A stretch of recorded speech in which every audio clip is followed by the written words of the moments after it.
Welcome, everyone, to Mongols. This is our prediction show where we are going to break down what we think is going to happen as it relates to the Hounds and Indy 11 this weekend. Joining me on this one is Steve and Liz to get all of your thoughts and sort of pick your brain as you guys sort of put on your thinking cap and we try to see what's going to happen. Steve, how's it going? Pretty good. Good week. Loving the beautiful weather we've been having the past couple days. Great week. Got to see Liz and Josh on Tuesday evening at the Sure. Frank Turner concert. So hung out with them during most of the openers down on the floor before going back up to the balcony. Much like when I'm at a Hounds game, I don't want to be surrounded by people I don't know very well. So getting back upstairs was a good decision. But just an awesome fun time at the concert. It rocked. Yeah. Liz, did you enjoy the concert? Yeah, Frank Turner's always he's so good. It's like punk folk. It's something you don't get a lot of, and just stuff you can scream along with, but with a melody. I don't know. It's just different enough that it really makes me happy. You turned me on to him. At one point, there was just this mystery vinyl that showed up at my house, and I was like, I didn't order this. Where did this come from? I know. Josh was talking about it. He's like, I heard that Mike got a record player, and he immediately sent him a Frank Turner record. Yeah. Which record is it? Oh no, I can't even remember. It's it's white, and I think it has a thumbs up on it. Oh yeah, Be More Kind. Yes, Be More Kind. Yes, that song was great. On I don't know. I'd say great album. 9 out of his 10 albums, I think. Yeah. And really good for the other one. Yeah. Liz, otherwise everything good? Yeah. I mean, I don't like how cold it is, except for our HVAC system died. And so we don't have any AC. So I guess this is probably better for Josh's survival. I'd be fine. Josh would be real sad. Fair enough. Well, let's get into sort of our predictions and sort of previewing what we think is going to happen this weekend. As I said, Indy 11 comes to Highmark Stadium. We had a couple of shows that we did earlier this week where we were trying to gather some info about what we expect from both sides of things. We talked to our Indy insider, Greg Rakestraw, who is the voice of Indy 11. Fantastic interview. Make sure that you go and check that out. Basically, what he was saying about Indy is that they are on a hot streak, which we kind of knew. They literally have gotten every single possible point in May in both the league and the Open Cup. They've won their last 5. They've outscored their opponents 13-5. The players to watch for them, they sort of have 2 up top, and then he specifically mentioned their keeper. So Jack Blake is the one to watch up top. He has 3 goals in their last 2 games, which on paper sounds really, really good. 2 of those are pens, and 1 of them was a set piece goal. So still really good, but not from run of play kind of thing. Augie Williams is their other playmaker up top. They play a 3-4-3. So they're going to have 3 attackers that are going to be coming at us constantly, trying to create problems. They have a new keeper. His name is Hunter Salt, who basically a really young kid out of Alaska. If you see him, he has a big body. He takes up a lot of space. He's been really, really good. He's very aggressive, though. There have been, if you go back and watch, any of their recent games, he likes to come out on crosses. So that'll be something that'll be interesting to see if, Bushy is giving guys tips on set pieces and things to try to attack in that area. But Greg, he predicted a really close game. He said, regardless of how good the team is, historically, Indy have struggled when they come into Pittsburgh. He did reference the Tyler Pasher goal from years ago, and instinctively I drank. But he's thinking, yeah, there you go, Steve. He's thinking either a 0-0, 1-1, or if Indy win, it's only by 1. But he's of the mindset that if Indy can walk away from Pittsburgh with a point, job well done. So that's sort of the frame of mind from the Indy side of things. And then we also talked to Danny Griffin. Danny was a little more, I don't want to say rehearsed, but definitely sort of towing the company line in terms of the response. I still had a great time talking to him. We talked all about his interactions with the refs, which was a lot of fun. But really he said that the team is obviously looking for a bounce back. They weren't happy with the game in Memphis. They aren't happy with the lack of goals. And he basically said that in his mind and in the team's mind, anything less than 3 points at home is going to feel like a loss. So they feel that they have to go out, regardless of how hot Indy is, they've got to come out and play for a win. So a few more comparison points just in terms of data. Indy have 23 goals for the season. We have 10. So they're definitely outscoring us. We've conceded 12 goals.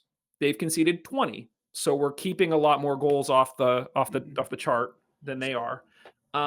They've also conceded 50 more fouls than us and 12 more yellows. So definitely a physical game. It will be interesting to see how the ref factors into things and whether or not Danny can sort of sway the ref to our side. So all of that aside, any sort of initial thoughts before we get into sort of like positional and score type stuff? I mean, I guess when I was looking at their stats, I think the thing that hit me the most was it looks like they win or they lose. Do you know what I mean? Like there's not a lot of draws. And Yeah. I know that they're on a hot streak right now, but if that win or lose stat comes from winning your last 5, then I mean, you can't stay hot forever unless you're at Fort Highmark last year. I just and then they only have 1 clean sheet. So like I feel like if and for us, for the Hounds, like if we get in the first goal or an early-ish goal, in the first half, I feel like there's that opportunity to bring it to them. Like we're not afraid of that confrontational style of play. Yeah. That's fair. Steve, any sort of high level thoughts before we get into the details?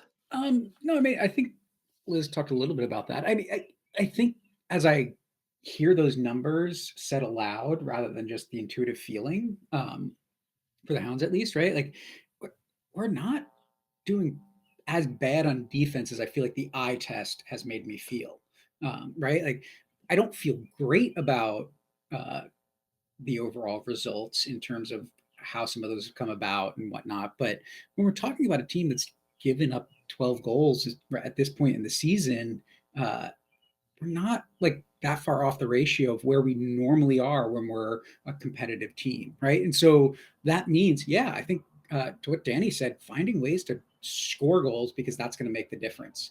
I mean, if we're just over 1.1 goals a game, like per 90, right? Like that's a fairly normal Hounds season throughout the Bob Lilly era. I mean, I think there's only been 2 where we've been below 34 goals conceded in 34 games. So can score goals and go out and do that against Indy. And I think as well, right? Like, okay, so who cares that Indy is on a hot streak?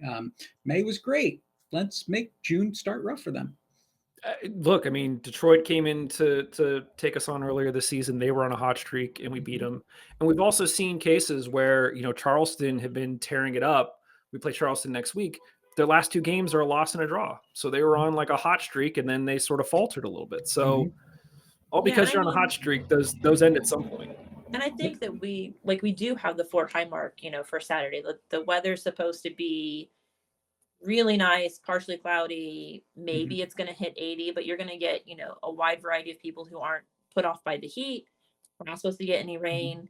There's approximately 1,000 activities downtown tomorrow. So it is going to be the epitome of chaos for a number of reasons. And that's an energy that like we feed off of.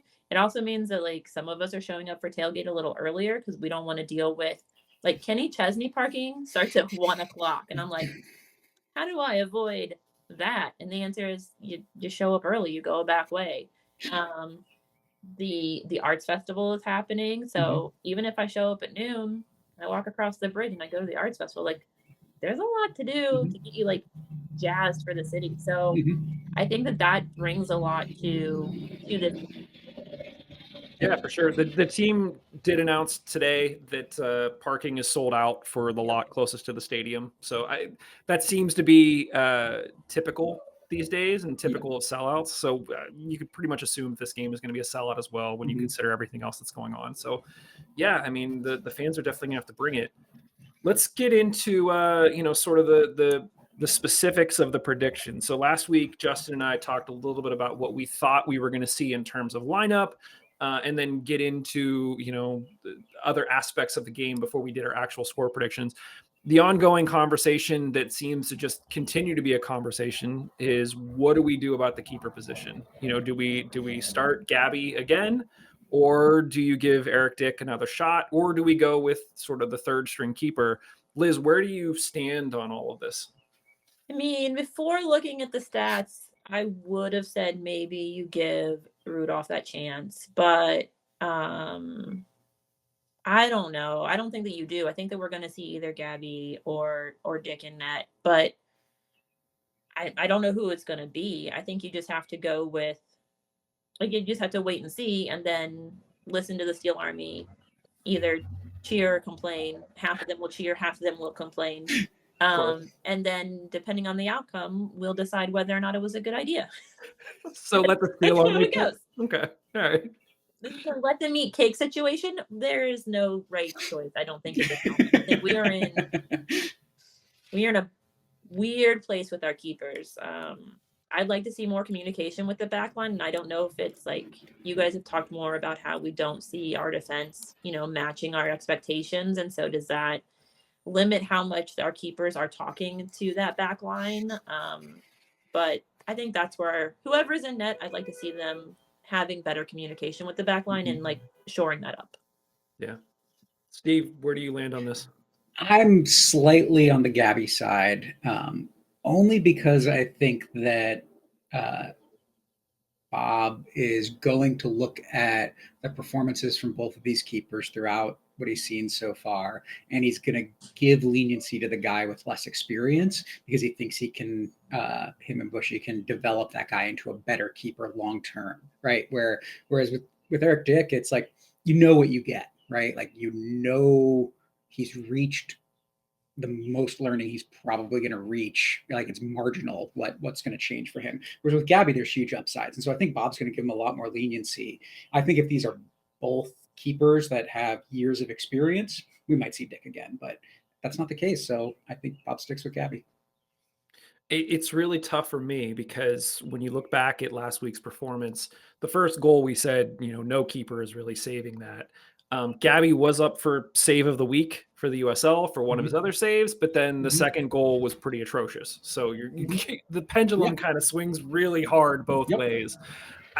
When I saw earlier in the week that the team was really making a hard push to get Eric Dick's video out there talking about the charities that he's supporting, if you were to buy tickets through him, part of me was like, is this a sign that like Dick's going to be the guy in goal this week? I don't think so. I would not be surprised if either was there, but I kind of like the logic of they're just going to keep trying to develop Gabby. So you just let him try to ride this out and see what happens. I think whoever's going to be in net, they're going to be facing some shots this week. So with two aggressive keepers, is this going to be like is this going to be wild, stressful times? I'm not going to say wild, crazy, go fun times because that's yet to pan out this season. But is this going to be wild, stressful times? Like, are we getting a 3-3 game? And then like you get a red card in there. This could be a wild trip, guys. It very much could be. I think the key to trying to keep it from being, 3 goals for Indy is going to be the defense. Last week, we sat Asumanu, we brought Suber in. We talked about how that didn't really pan out too well. For me, I kind of feel like Asumanu makes his way back in and we see sort of the 3 to 5 that we've seen in previous games. Do either of you guys feel like that's the wrong call at this point? No, I think you're right. I mean, I like Suber coming on as a sub. Like when he comes in, I feel like there's a balance, but there was nothing to make me think that he should be the starter. And it's weird to have like a super sub defender. Wow. I think that's a weird statement for me. But I think that he creates a lot of like grounding when he comes in later in the game, and I think that that's worth waiting on. That's fair. Yeah, I think I agree overall. I think the benefit you have with Halal is knowing the system, the expectations, and Suber still developing that. So long term, Suber may end up being the objectively better defender for the Hounds, but I don't think he's there yet. And I think that's because Halal knows where he needs to be, what he needs to be doing, and how to adjust as other players are moving around him. It's all fair. Taking it one step further up the field, last week we also saw some additional mix-up where Roby and Sample started in the midfield and Kenny and Robbie sat. Considering that it's Kenny Forbes bobblehead night, I don't think Kenny is going to sit to start this one, at least.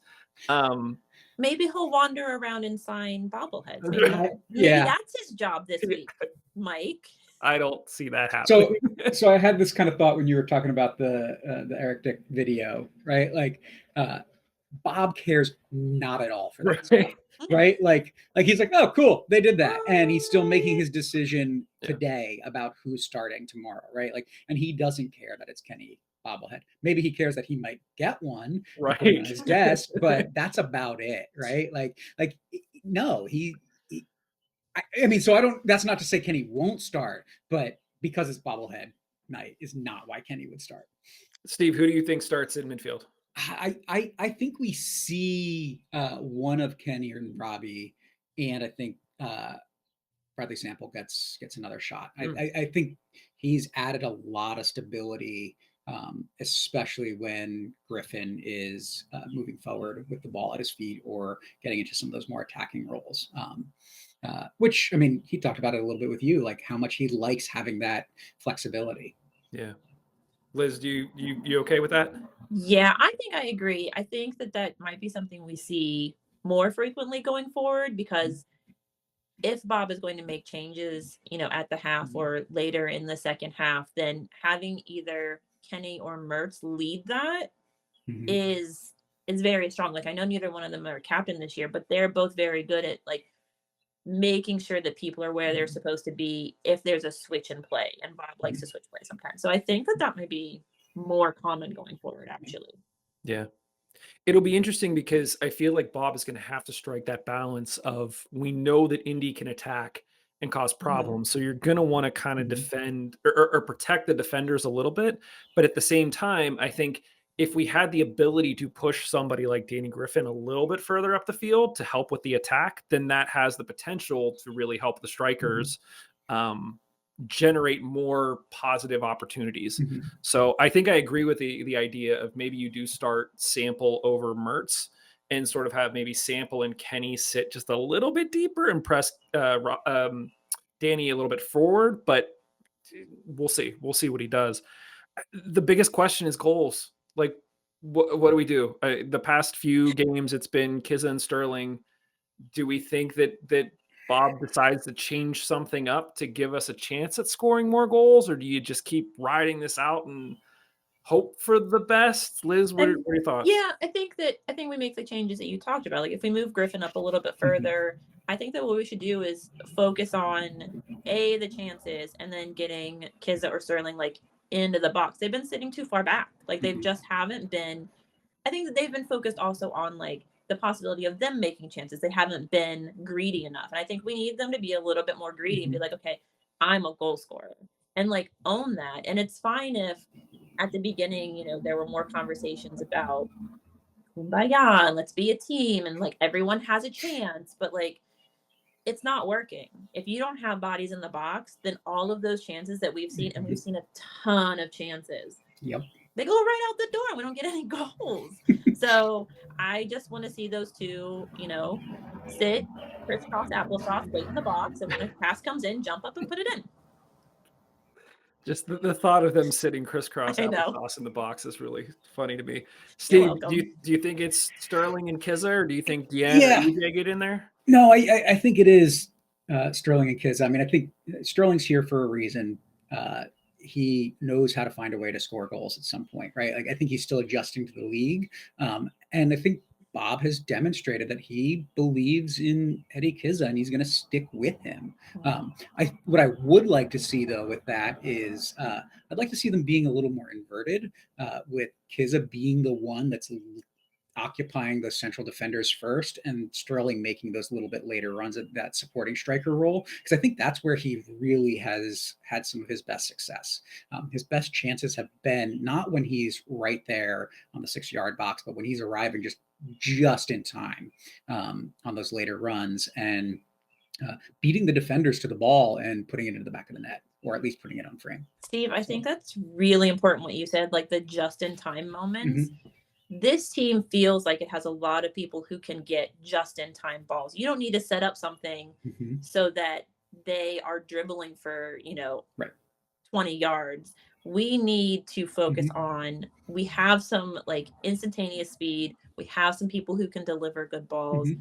We need more just in time plays. And that includes like someone just in time in the box. Yeah. Yeah. But I think that, I mean, that's the Bob Lilly system more often than not when he's playing that 5-3-2 as opposed to like a 5-2-3 or like a 3-4-3, whatever it is, right? Like that's when the team I think looks its best when you've got those wing backs bombing up and getting the ball into an attacking midfielder and two forwards that are a little more stacked rather than spread out. Yeah. That all sounds great to me. I hope it all like plays out that way. Will that work? Yeah, I mean, the just-in-time thing makes a ton of sense, but in order to make that work, we have to be getting bodies in the box, which we've struggled to do the past few games. So, yeah, let's figure it out. We're back home.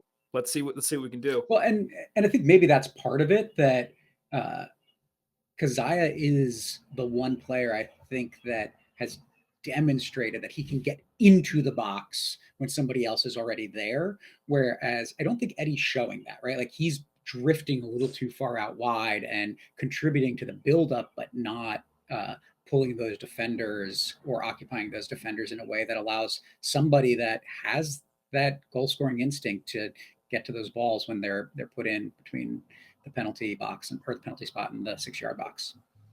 Yeah, agreed. Alrighty, it's time. Let's back to this. Let's go. Let's go on record and give our score predictions. Liz, I'm going to start with you. How do you think this one plays out? Oh, I think it's going to be so stressful. I'm going 3-2 Hounds. Ooh. I know. I think it's going to be a stressful game. If we get 3 goals, I'm going to be more excited about that. If we lose 3-4, I'm like, at least we got 3 goals. Like I'm feeling good about that at this point. Averaging a goal every 99 minutes. So yeah, let's do it. I'm all for it. Steve. I want to like Liz's prediction because I'm like, there's no way the Hounds beat this team unless we score a few goals, right? Like I think Indy's gonna score. And so do I think that this is a 2-1 win for the Hounds?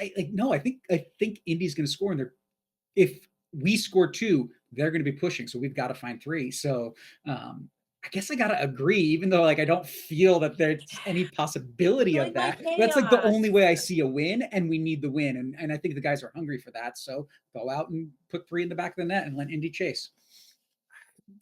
When you said that, I was like, that seems very optimistic. But I think you guys have both talked me into saying 3-2. And I'm sort of with Steve. Like, after all the struggles we've had, I struggle to sit here and say confidently that we're going to get 3 goals, but stranger things have happened with this team. And, right. But think about it. Like we have aggressive keepers on both ends. We have 2 teams that are very physical, even though they have a lot more fouls than us. Like we're not afraid to have a foul. And then I feel like there is so many chances for penalties and there's a lot going on. And they're not known for clean sheets. Like they've been winning. That's great. But they have 1 clean sheet. So it feels like maybe. All right, I'll say 3-2. I'll join the party. Oh my God. Now that'll never happen. I was like, welcome to Mongols. You are going to be the color commentary. You don't know anything. And today is the day I made it because everyone agreed with my score prediction. You justified it very well. So yeah, good for you. So that's what we think. Obviously, let us know what you think. As Liz said, it's going to be beautiful. The game's at Highmark, 7 p.m. It's Kenny bobblehead night. Are you guys going to push your way to the front of the line to get Kenny bobbleheads? Yes, but also the Steel Army Pride scarves did in fact arrive on time and they will be available. So we have brand new Pride scarves made by Michael Shoemaker. They are incredible. So there will be scarves and bobbleheads for those who fight their way to the front of the line. I mean, I think the only thing I see with that is Josh isn't going to be sitting there at selling those He will be. super We late. only need one bobblehead. Oh, okay, I okay, will be okay. the one Okay, in the okay. line at 4 p.m. I will be taking our cooler. I will be like, hey, the line's starting to move. Come get the cooler. Mhm. Someone will have to take it back for me. Yeah. I So will be a line princess for this bobblehead yeah. because it So matters. shop is not closing early because of Shop will bobbleheads. not be closing Okay. early. No, Josh has. We've worked out a system. He's very Cool. serious about his job as the merchandise specialist or whatever he is. He I'm seems to such be a loving supportive life wife. this I year. know exactly his title. Danny Griffin mentioned that he might send his fiance to go stand in line to get him a Kenny bobblehead. So make sure Yeah. that you treat her Yeah. well. Yeah. I mean, if she wants, I reach out. I'll bring Josh's chair. We can sit there and chat. It'll be great. That'd be a great show. Just you and her sitting in line Yeah. waiting for a Kenny bobblehead, just talking about whatever. We'll just have we have all kinds of things to say. I just hope confident. Liz gives up on Arts Fest, is just sitting at the gate at 12:05 tomorrow. I mean, luckily we can see, like, you know what I mean? Like, I'll keep an eye on the gates. And once, like, as long as they're doing the season ticket holder line properly, once people start getting in there, then I'll just, get in that line. But it usually takes a little longer for that side. Yeah. I think the lesson here is just get more free stuff to give away, Hound, so that people aren't fighting in line to get the stuff that you have. Because everybody I wants it. don't know. I mean, is this how they, like, if it's limited quantities, like, people get excited. People show up inside early. They drink more, they eat more, they go to the merchant store. Like, it's not the worst, That's true. thing to do.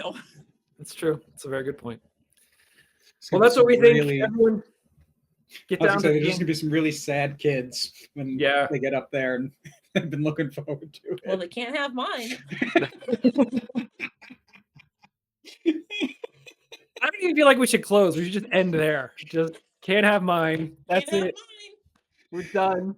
Hound, let's go get a win this weekend and end this streak. Get some goals. Send Indy home crying. It would be fantastic.